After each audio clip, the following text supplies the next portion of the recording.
야곱과 두 여인. 창세기 29장 21절에서 35절 말씀입니다.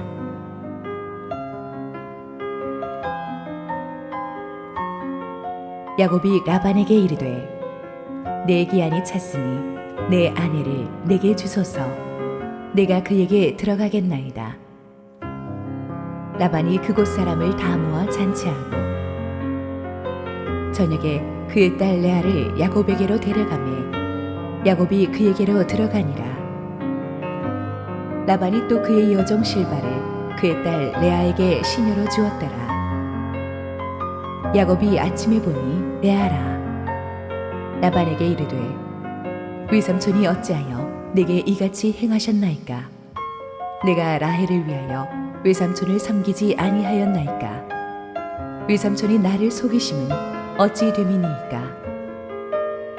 라반이 이르되 언니보다 아우를 먼저 주는 것은 우리 지방에서 하지 아니하는 바이라. 이를 위하여 7일을 채우라. 우리가 그도 내게 주리니 내가 또 나를 7년 동안 섬길지니라. 야곱이 그대로 하여 그 7일을 채우매 라반이 딸 라헬도 그에게 아내로 주고 라반이 또 그의 여종 비라를 그의 딸 라헬에게 주어 시녀가 되게 하매 야곱이 또한 라헬에게로 들어갔고 그가 레아보다 라헬을 더 사랑하여 다시 7년 동안 라반을 섬겼더라. 여호와께서 레아가 사랑받지 못함을 보시고 그의 태를 여셨으나 라헬은 자녀가 없었더라.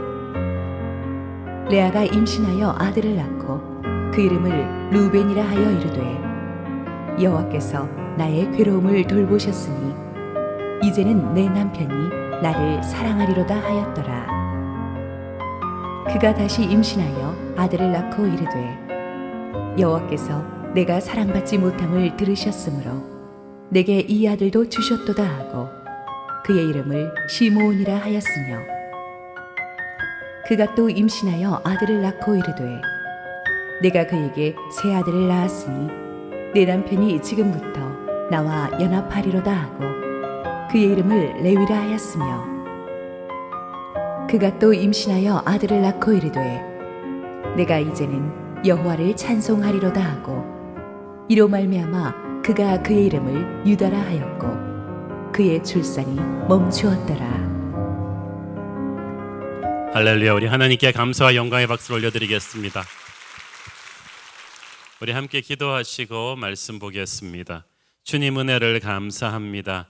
세상에서 지치고 상한 심령들이 오늘도 주님의 말씀으로 새 힘을 얻게 하여 주옵소서.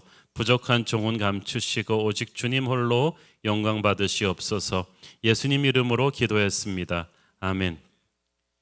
지난주에 우리는 야곱이 드디어 긴 도망자의 여정을 끝내고 우물가에서 사촌 라헬과 만나서 마침내 외삼촌 라반의 집에 안착하게 되는 과정을 살펴보았습니다. 야곱은 베델의 하나님을 만난 뒤로 완전히 다른 사람이 되었습니다.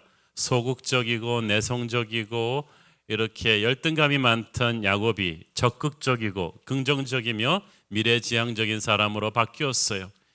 성령을 체험하고 나니까 하나님이 함께 하신다는 확신이 있으니까 야곱은 완전히 세상을 다르게 밝고 힘있게 살게 됩니다. 그렇게 달라진 야곱이 외삼촌 라반의 집에서 몸을 아끼지 않고 열심히 한 달 동안 일해서 인정을 받습니다. 라반이 보기에 보통 인물이 아니거든요. 그래서 야곱에게 제안합니다. 너같이 뛰어난 일꾼을 내가 아무리 친척이지만 월급도 안 주고 부릴 수 없다. 품삯을 불러보라 라고 제안했습니다. 야곱은 자기가 7년간 열심히 일할 테니까 삼촌의 작은 딸 라헬을 아내로 달라는 아주 파격적인 요구를 합니다. 라반이 이에 쾌히 승낙하고 7년을 라헬을 위해서 열심히 일하게 되죠. 이 라헬을 얻기 위한 야곱의 헌신은 참으로 감동적입니다. 자, 창세기 29장 17절을 보면 레아와 라헬 자매를 극명하게 대조시키죠. 레아는 시력이 약하고 라헬은 곱고 아리따우니. 여기서 시력이 약하다는 말은 눈이 나쁘다는 뜻이 아닙니다. 히브리어 원어의 뜻은 눈매가 부드럽고 착하지만 여성적인 매력이 부족하다는 뜻이죠. 여자분들이 제일 싫어하는 말이 착하게 생겼다는 말입니다. 근데 동생 라헬은 곱고 아리따웠어요. 그래서 야곱은 정말 모든 시대 남자들이 그렇듯이 외모지향적이라 야곱이 라헬을 좋아한 거예요. 사실 하란 땅에 도착해서 처음 만난 여인이기 때문에 더 정이 깊었을 것입니다. 어느 정도 더 좋아했느냐? 창세기 29장 18절 야곱이 라헬을 더 사랑함으로 대답하되 내가 외삼촌의 작은 딸 라헬을 위하여 외삼촌에게 7년을 섬기리이다. 여기서 라헬을 더 사랑했다는 말은 두 여자 다 사랑했는데 라헬을 조금 더 사랑했다는 말이 아닙니다. 31절에 보면 레아가 사랑받지 못했다고 돼 있는데 그 말은 야곱이 레아를 미워했다는 뜻이에요. 그러니까 야곱의 마음은 계속해서 라헬한테만 가 있었던 것입니다. 창세기 29장 20절 야곱이 라헬을 위하여 7년 동안 라반을 섬겼으나 그를 사랑하는 까닭에 7년을 며칠같이 여겼더라. 시간이 상대적이죠. 좋아하는 사람과 있으면 오랜 시간을 같이 보내도 금방 간 것 같고 싫어하는 사람과 있으면 한 10분만 있어도 막 한 500년 간 것 같이 굉장히 지루한 거예요. 그런데 라헬을 너무 사랑하니까 7년이라는 세월을 그것도 힘든 일을 하면서 보내는데 야곱은 시간 가는 줄도 몰랐습니다. 7년 후에는 사랑하는 라헬과 결혼할 수 있다는 목적이 있었기 때문에 목적이 이끄는 삶이에요, 진짜. 7년 세월을 야곱은 날마다 설레임과 흥분으로 보냈습니다. 1년이 지나고 나서는 이제 6년 남았구나. 1년이 또 지나니까 이제 5년 얼마 안 남았어 라고 하면서 스스로 기대감에 부풀었을 것입니다. 주님과 우리의 관계도 그렇지 않겠습니까? 성경은 주님이 우리의 신랑 되신다고 말합니다. 우리는 저 빛난 천국에서 신랑 되신 주님과 만나 언젠가는 위대한 혼인잔치에 동참하게 될 것입니다. 그 소망을 갖고 사는 주님의 신부들이, 그래서 믿는 사람들은 늙는 것도 그렇게 슬퍼하지 않아요.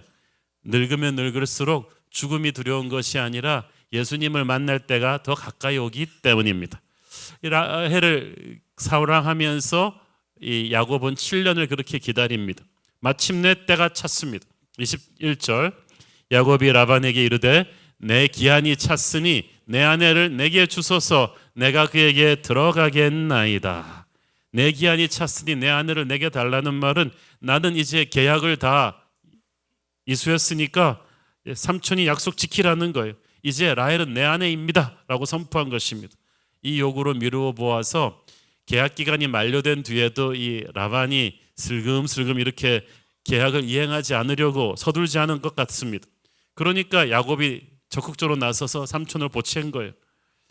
7년 동안 사랑하는 라헬과 결혼하겠다는 일념 하나로 살아왔기 때문에 야곱은 이제 그야말로 고생 끝 행복 시작이라고 믿었습니다. 그러나 세상 일이 어떻게 야곱 뜻대로 그렇게 술술 풀리나요? 야곱이 소망의 꿈을 꾸고 있던, 핑크빛 꿈을 꾸고 있던 7년 동안 라반은 뒤에서 잿빛 음모를 꾸미고 있었어요. 일단 야곱과 한 약속이 있었기 때문에 라반은 시침 뚝 떼고 일단 결혼식을 성대하게 열어줍니다. 22절에 보니까 그곳 사람을 다 모아 잔치했다고 돼 있죠. 그 당시 결혼식은 요즘처럼 토요일 날 몇 시간 딱 하고 끝나는 게 아니라 일주일 내내 잔치하는 거예요. 그리고 이 결혼식이요, 보통 결혼식입니까? 7년 전부터 소문난 결혼식입니다. 저 멀리 이방 땅에서 와서 우물가에서 그날리를 친 야곱하고 라헬의 러브스토리예요. 그리고 결혼을 전제로 한 그 야곱과 라반의 그 7년 고용 계약을 모르는 사람은 그 동네에 아무도 없었습니다. 게다가 라반은 큰 유지였기 때문에 이 결혼 잔치에는 주변에 한다 하는 사람들은 다 모였을 거였어요. 그래서 7일 내내 뻑적지근한 잔치를 벌였을 것이고 야곱은 아무것도 모르고 신나는 꿈을 꾸고 있었습니다. 그리고 마침내 디데이, 결혼식 첫날 밤을 지냈습니다. 그리고 그 다음 날 아침 뜻밖의 상황이 발생했습니다. 찬란히 쏟아지는 햇빛이 장막으로 쫙 들어오는 순간 야곱이 일어나서 옆에 누운 신부의 얼굴을 보고 비명을 지릅니다. 이게 뭐야? 옆에 있던 사람은 7년 오매불만 기다렸던 라헬이 아니라 레아였던 거야. 여러분의 인생에 그런 때는 없습니까? 라헬인 줄 알았는데 레아가 딱 나타났어. 이것은 실수가 아니라 계획적인 음모입니다. 라반이 치밀하게 계획한 사기극이죠. 근데 어떻게 7년간이나 지켜본 라헬을 야곱이 결혼식 날 밤에 못 알아봤을까요? 왜냐하면 고대 근동 지역의 결혼 관습상 결혼식 날 낮에는 신랑 신부가 같이 있지 않았어요. 신랑은 아까 말씀드렸잖아요. 일주일 내내 동네 사람들 다 와서 한 잔치에서 먹고 마시고, 그래서 신랑이 마침내 디데이에 신방에 들어갈 때쯤이면 술이 만취된 상태입니다. 게다가 신부는 얼굴뿐 아니라 몸 전체를 베일로 가리고 캄캄한 신방에 들어옵니다. 그러니까 라반은 이 모든 상황을 미리 알고 절묘하게 이용한 것입니다. 사실 라반 입장에서는 이렇게 사기 결혼을 시킨 이유가 있습니다. 그 당시 문화로는 첫째 딸이 시집을 가고 나서 둘째 딸이 시집을 가게 돼 있어요. 그래서 둘째 딸을 먼저 보내고 나면 첫째 레아는 거의 99% 혼사길이 막힌다고 보는 게 옳습니다. 게다가 레아는 라헬보다 외모가 훨씬 떨어지기 때문에 정말 사정이 딱하게 됩니다. 그래서 라반은 어떻게든 첫째 딸 레아도 시집 보내야 되는 거예요. 게다가 야곱의 저 라헬을 향한 패션을 보아하니 둘이 결혼시켜 놓으면 딱 신혼 부부가 모든 걸 싸가지고 이 집을 떠날 것 같단 말이죠. 그러면 라반은 이 능력 있는 일꾼 사위를 금방 잃어버리게 돼요. 그래서 어떻게든 첫째 레아도 시집 보내고 이 일 잘하는 사위도 조금 더 붙들어 놓는 방법을 고민하다가 생각해낸 것이 첫날 밤에 신부를 바꿔치기 버리는 것입니다. 그렇지만 이 작전을 성공시키기 위해서 라반은 두 딸을 도움이 필요했겠죠. 그래서 먼저 라헬을 설득했어야 했을 것입니다. 이거 쉽지 않습니다. 왜냐하면 야곱이 라헬을 사랑한 것만큼이나 라헬도 야곱을 사랑했을 것입니다. 그래서 아마 라헬에게는 이 계획을 작전 실행한 몇 시간 전에 딱 데리고 와서 얘기해 줬을 거예요. 그리고 아버지의 이 사기 결혼 계획 이야기를 들었을 때 라헬은 절대 그럴 수 없다고 펄펄 뛰었을 것입니다. 그럼 라반은 야단쳤을 거예요. 그래, 너 잘났다. 그럼 언니는 처녀로 굶어 죽으란 말이냐? 너만 행복하면 다냐? 언니도 시집가야 되지 않냐? 네가 집안을 위해서 한 게 뭐 있냐? 라고 통사정을 했을 것입니다. 내가 시집가지 말라는 것도 아니고 조금만 기다리면 되는 걸 그것도 못해 그러면서 막 소리를 지르고, 그래도 라헬이 못해 그러면서 막 고집을 막 꺾지 않으니까 그날 밤에 라헬을 몰래 감금했는지도 모르겠습니다. 이에 반해 언니 레아를 설득하기는 훨씬 쉬웠겠죠. 레아가 착한 사람이긴 하지만 야곱을 속인다는 사실이 처음에는 양심에 조금 꺼리꼈을 거예요. 그렇게 하지 않으면, 그러나 그렇게 안 하면 평생 처녀로 늙게 될 자기의 운명을 생각하니까 이것저것 가릴 처지가 아니었고, 7년 동안 레아도 야곱을 지켜보면서 은근히 좀 사랑하게 된 것 같아요. 그래서 아버지가 오히려 그런 제안을 했을 때 참 고맙게 생각했을 것입니다. 그래서 어쨌든 아버지의 계획에 동참하기로 했는데, 이 레아가 적극적으로 이 계획에 동참했다는 사실을 우리가 어떻게 알 수 있냐 하면은 야곱이 깜짝같이 속았다는 사실을 알 수 있어요. 아마 라헬의 옷을 입고 라헬의 향수를 뿌리고 라헬처럼 화장하고 라헬의 목소리를 흉내냈겠죠. 그만큼 철저하게 아빠랑 딸이 미션 임파서블처럼 막 준비를 했으니까 아무리 술 취했지만 야곱이 깜짝같이 속지 않았겠습니까? 그 다음 날 깜짝같이 속아 넘어간 야곱은 분해서 펄펄 뛰었습니다. 레아를 한번 사납게 훑겨보고는 쏜살같이 삼촌 장인 이게 달려나가가지고 고함을 치면서 항의했습니다. 25절에 이 야곱의 이 한맺힌 이 부르짖음이 어디서 많이 듣지 않았나 한번 보세요. 25절 야곱이 아침에 보니 레아라 라반에게 이르되 외삼촌이 어찌하여 내게 이같이 행하셨나이까? 내가 라헬을 위하여 외삼촌을 섬기지 아니하였나이까? 외삼촌이 나를 속이심은 어찌 됨이니까? 남도 아니고 7년간 아버지같이 믿고 따랐던 삼촌이 나를 속일 수 있느냐? 이 배신감은 이루 말할 수가 없어요. 그런데 이거 어디서 많이 본 상황 같지 않습니까? 야곱이 외삼촌이 어찌 나를 속일 수 있습니까? 라고 말한 히브리 단어 속이다는 오래전에 에서가 동생 야곱에게 속고 나서 그가 나를 속인 것이 두 번째입니다 라고 피맺힌 부르짖음을 할 때 썼던 히브리 단어 속이다랑 똑같아요. 그래요. 야곱은 오래전에 눈먼 아버지 이삭을 속였던 방법 그대로, 그래서 형을 상처 주었던 그대로 당한 거예요. 그때 야곱도 염소 새끼의 털을 가지고, 기억하시죠? 손과 목을 감싸가지고 형 에서처럼 위장했어. 형의 목소리를 흉내내고 들어가서 눈먼 아버지 이삭을 속였는데, 이번에는 라반이 레아랑 공모해서 라헬처럼 위장시켜서 술 취한 야곱을 속인 거예요. 사기꾼이 사기당한 거예요. 라반은 배신감에 펄펄 뛰는 야곱을 미리 예상하고 있었던 것처럼 천연덕스럽게 감다운 그러면서 가라앉히고 변명합니다. 26절 읽습니다. 라반이 이르되 언니보다 아우를 먼저 주는 것은 우리 지방에서 하지 아니하는 바이라. 참 성인군자 나셨어요.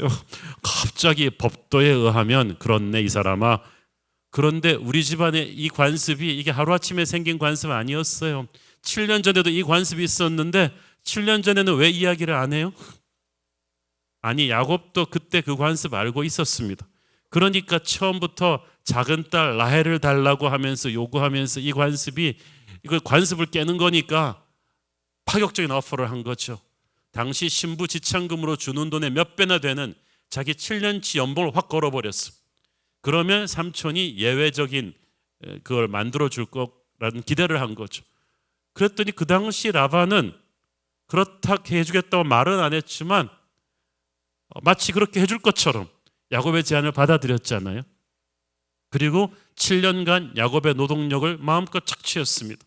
그런데 막상 7년이 지나서 계약을 이행할 때가 되니까 일단 첫날 밤에 야곱을 속여놓고 이제는 관습을 무시할 수 없다 그러면서 아주 뻔뻔하게 오리발을 내밀어요. 이미 첫날 밤을 치룬 데다가 관습 얘기 또 하니까 명분도 있고, 야곱은 라반한테 완전히 한 방 먹은 거예요. 이미 엎질러진 물이기 때문에 야곱만 억울할 뿐이고, 야곱은 그때 알았습니다.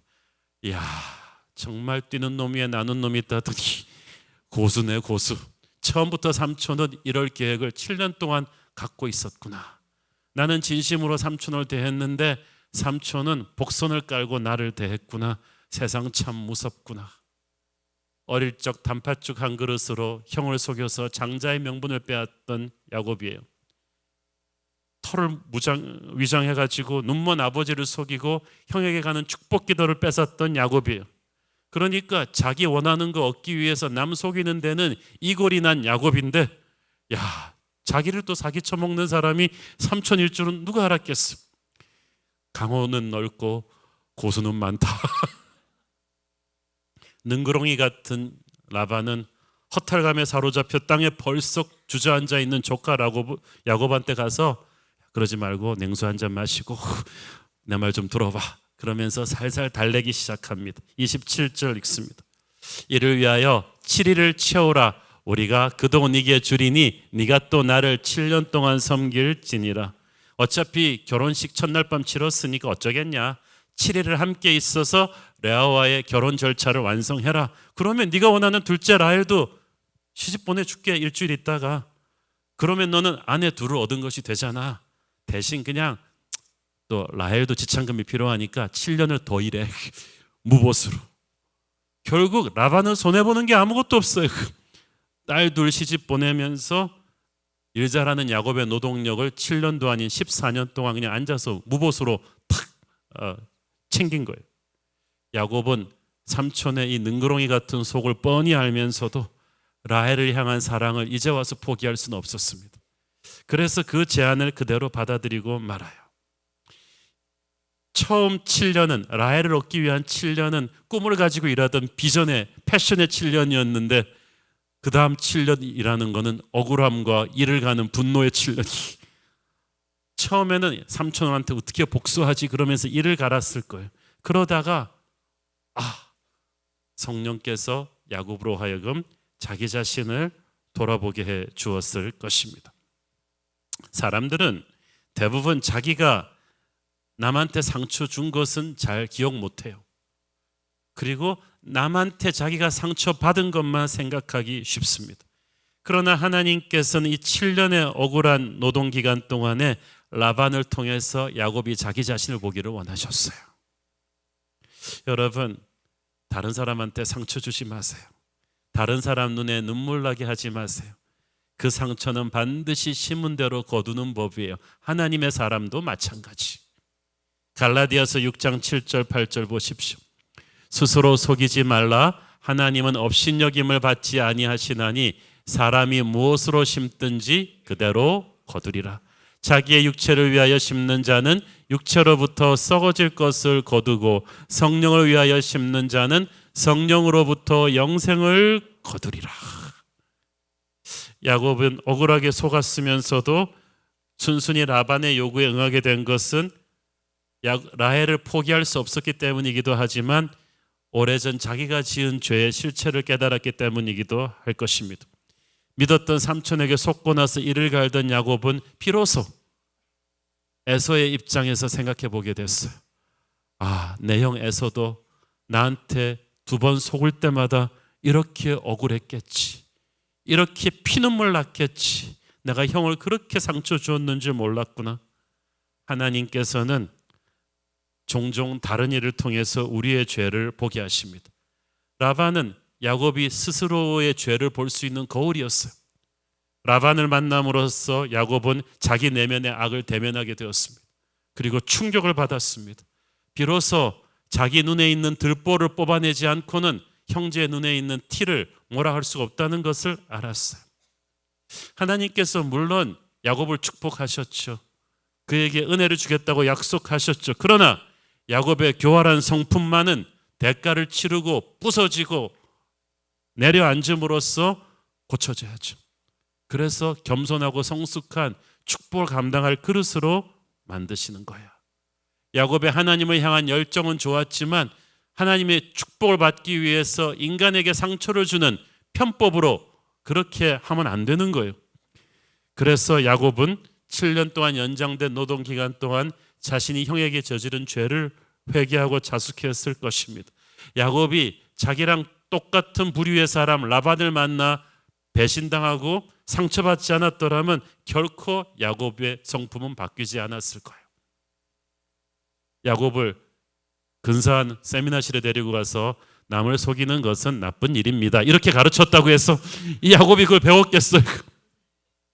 이 처절한 삶의 현장에서 배신과 속임수를 당하면서 야곱이 영적으로 깨진 거예요. 영적인 훈련은 학원에서 하는 게 아니라 삶의 현장에서, 체험 삶의 현장, 여기서 이루어진다니까요. 거기서 회개하고 회복되는 것입니다. 자, 여기까지는 그런데 우리가 어릴 때부터 많은 목사님들이 설교해온 본문인데 이 본문을 이때까지 잘 다루지 않았던 다른 쪽 카메라로 한번 이동해서 레아의 입장에서 한번 조명해 보겠습니다. 그날 아침 상처받은 것은 야곱만이 아니었습니다. 그날 레아의 아침은 어땠다고 생각하십니까? 아침에 일어나 자신의 얼굴을 보고 비명을 지르며 분노하는 신랑 야곱의 모습을 보는 레아의 심정은 어떠했겠습니까? 레아는요, 어릴 때부터 쉽게 살지 않았어요. 자기보다 훨씬 외모가 뛰어난 동생 라헬한테 항상 열등감을 느끼며 살아왔어요. 야곱이 오기 전에도 마찬가지여서 길에 지나다가 보면 항상 남자들의 시선은 둘이 가는데 라헬한테만 집중돼요. 라헬한테 전부 다 프로포즈하고 싶은데 언니를 먼저 시집 보내야 된다는 관습 때문에 아무도 못해요. 다, 야, 네가 희생타를 쳐서 레아를 먼저 결혼해. 그러면 우리가 라헬한테, 아무도 그런 청년은 없었어요. 그러니까 전부 다 레아를 보는 거를 저 걸림돌. 이 걸림돌 시선을 온몸에 받으면서 살아온 레아의 심정을 여러분 이해할 수가 있겠습니까? 그래서 레아는 안 그래도 마음에 시퍼렇게 멍이 들어 살았는데 어느 날 저 멀리 가나안 땅에서 야곱이라는 사람이 왔는데 처음으로 사랑이 싹 튼 거예요. 그런데 이 사람마저 동생 라헬만 바라보는 거예요. 나는 너를 보는데 너는 남을 보고 있구나 이거지. 그리고 동생을 사랑해서 7년을 일하겠다는 거예요. 그래서 마음이 또 슬픈데 결혼식 얼마 전에 아버지가 부르더니 뜻밖의 오퍼를 하는 거예요. 야, 레아, 내가 하는 대로 하면 너도 시집갈 수 있어. 어떤 건데요? 야곱을 사기치자는 거죠. 레아는 그거 나쁜 짓 아니에요. 그러다가도 양심이 꺼렸지만 그렇게 해서라도 야곱과 결혼해야 된다고 생각했어요. 그리고 첫날 밤을 지나고 나면 야곱이 좀 화는 내겠지만 자기 운명을 받아들일 것이라 생각했습니다. 그리고 첫날 밤을 치르고 난 다음날 아침 레아도 정말 자기 지은 죄가 있으니까 두렵고 떨리는 마음으로 이 야곱이 깨어나기를 기다리고 있는데 깨어난 야곱의 반응이요, 레아가 생각한 것에 한 10배는 더한 분노 폭발이 와 하고 막 자기를 쏘아보고 막 헐크처럼 화내고 밖으로 달려나가더니 왜 자기 속였냐고 아버지 라반을 붙들고 따지는 야곱의 고함 소리를 장막 안에서 듣는 레아의 심정은 어땠겠습니까? 죽고 싶었을 것입니다. 여자로서 너무나 부끄럽고 자존심 상하고 안 그래도 평생 동생에 대한 열등감으로 살았는데 미천한 외모 때문에 사랑받지 못한 고통으로 살았는데 그 모든 서러움이 한꺼번에 그날 아침에 폭발해 버렸어요. 야곱이 배신감 때문에 저러는 거겠지 하고 이해는 하면서도 자기가 그토록 끔찍한 존재였나고 생각하니까 이 새 신부는 너무 자기 신세가 한탄스러웠을 것입니다. 내가 본의 아니게 야곱의 가슴에 한을 심었구나. 가슴이 아팠어요. 그래서 모든 세상 모든 신부들이 첫날 밤을 치른 다음날 아침은 기쁨과 소망으로 맞이하는데 그날 레아의 아침은 가슴이 찢어지는 듯한 아픔의 시간이었을 것입니다. 뭐 식사나 제대로 했겠습니까? 우리 인생길에도 이런 레아의 아침을 맞이하는 경험이 있는 때가 있습니다. 평생을 열등감과 부족함을 느끼며 살아왔는데 잘 해보려고 했는데 인간적인 방법을 쓰긴 했지만은 누구를 상처 주겠다는 마음은 굳이 없었는데 그저 내가 행복해지고 싶어서 할 수 있는 최선을 다했는데 사랑하는 사람한테 한을 심고 나를 사랑해야 될 신랑한테 비명을 지르게 하고 그 좌절감, 가장 축복받아야 될 그 시간이 가장 처절한 실패의 시간으로 바뀌어버리는 그 레아의 아침을 겪어본 분이 있다면 오늘 주님 안에서 소망을 가지시길 바랍니다. 레아는 그렇게 결혼 생활을 시작했습니다마는 그 아픔 속에서 그 믿음이 성장하기 시작합니다. 장인한테 속은데 화가 난 야곱은 대놓고 레아를 냉대합니다. 노골적으로 자기를 냉대하고 동생 라헬의 장막에만 가 있는 남편을 보면서 레아는 마음이 찢어졌습니다. 지성이면 감천이라 그러던데 나 조금만 더 노력하면 남편의 마음이 바뀌겠지. 그러나 소용이 없었어요. 그래서 레아는 어떻게 합니까? 결사적으로 하나님께 매달립니다. 기도는 절망적일 때 하는 거죠. 새벽기도 나오는 분들은 다 인생이 더 이상 어쩔 수 없는 고난까지 갔을 때 시작하는 게 새벽기도였어요. 인간적으로 복잡해지고 절망적이게 되면 기도가 간절해지고요. 기도가 기도밖에 할 수 없을 때 파워풀해집니다.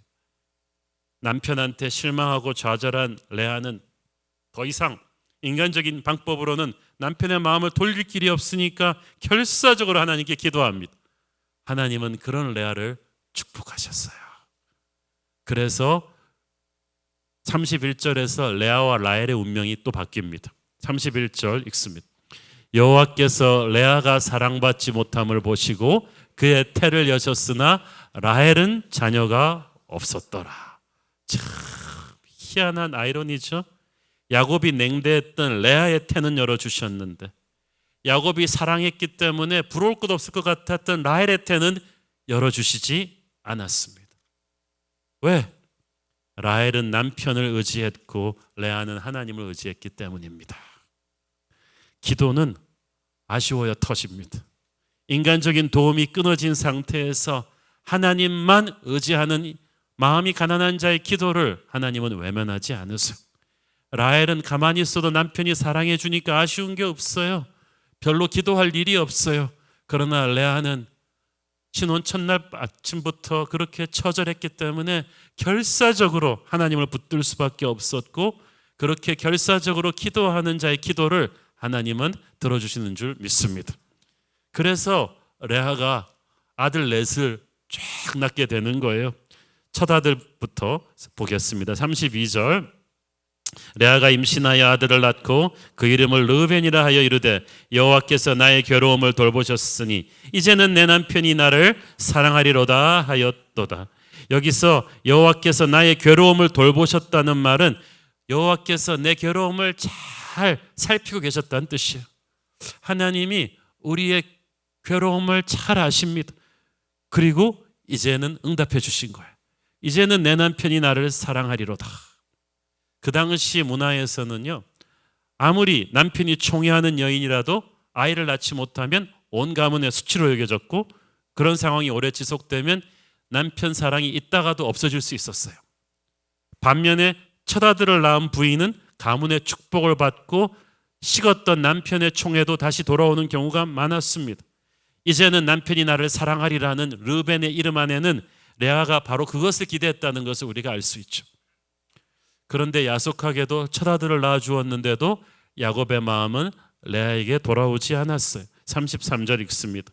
그가 다시 임신하여 아들을 낳고 이르되 여호와께서 내가 사랑받지 못함을 들으셨으므로 내게 이 아들도 주셨도다 하고 그의 이름을 시몬이라 하였으며, 참 둘째 시몬의 뜻은 하나님이 내 기도를 들으셨다는 뜻이에요. 그 말은 무슨 말이에요? 첫째 르벤을 낳은 뒤에 남편 사랑을 받지 못하자 레아가 포기하지 않고 계속해서 더 기도했다는 것을 알 수가 있죠. 감당할 수 없는 고난이 지속될 때, 첫 번째 트라이가 실패할 때 원망과 불평으로 가는 사람이 많아요. 그런데 원망과 불평으로는 상황을 반전시킬 수 없어요. 지금은 그럴 때가 아니라 포기하지 않고 더 기도해야 될 때인 줄 믿습니다.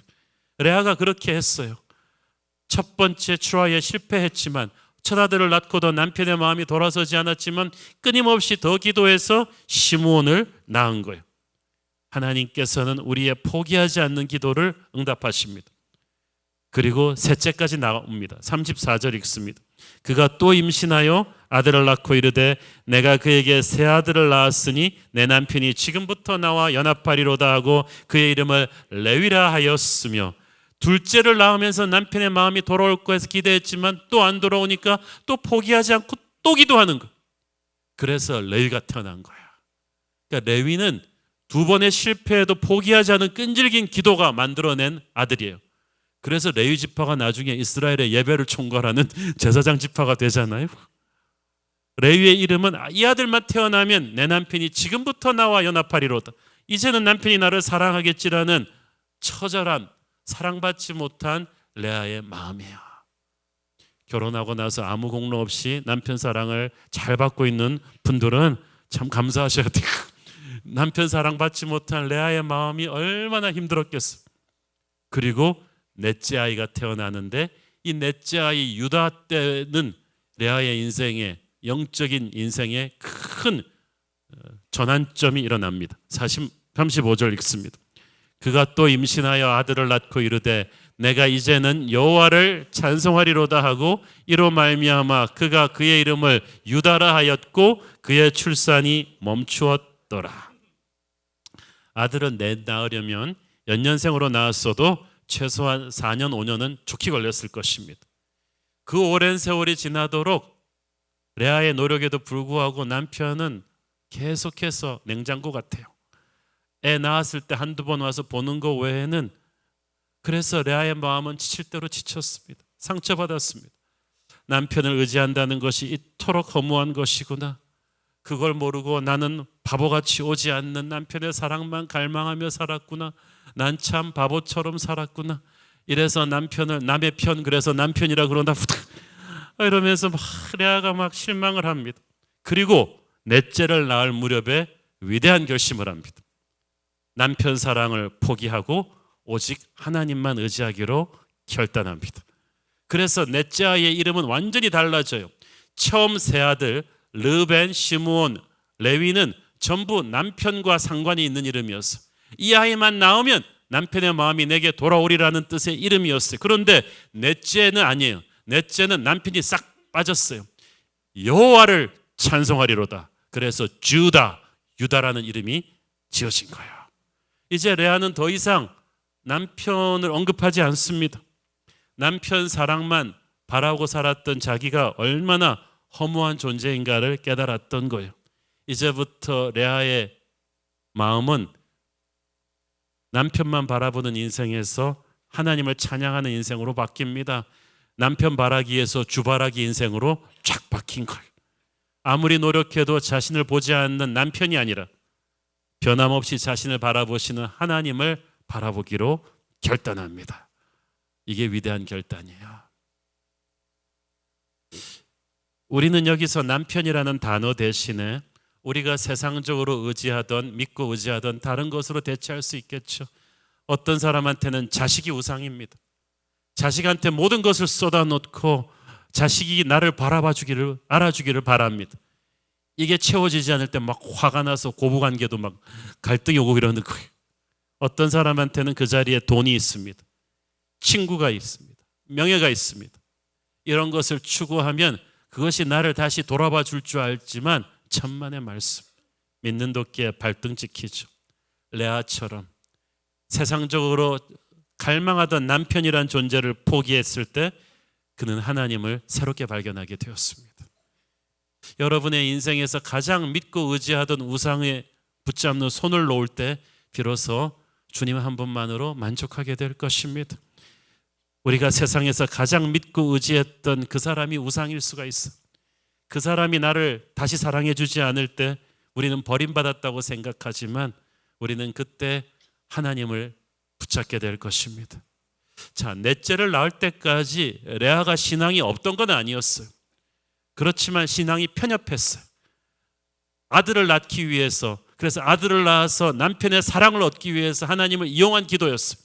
하나님 살려주세요, 살려주세요, 아들을 주세요. 그래서 남편이 나를 사랑할 수 있도록.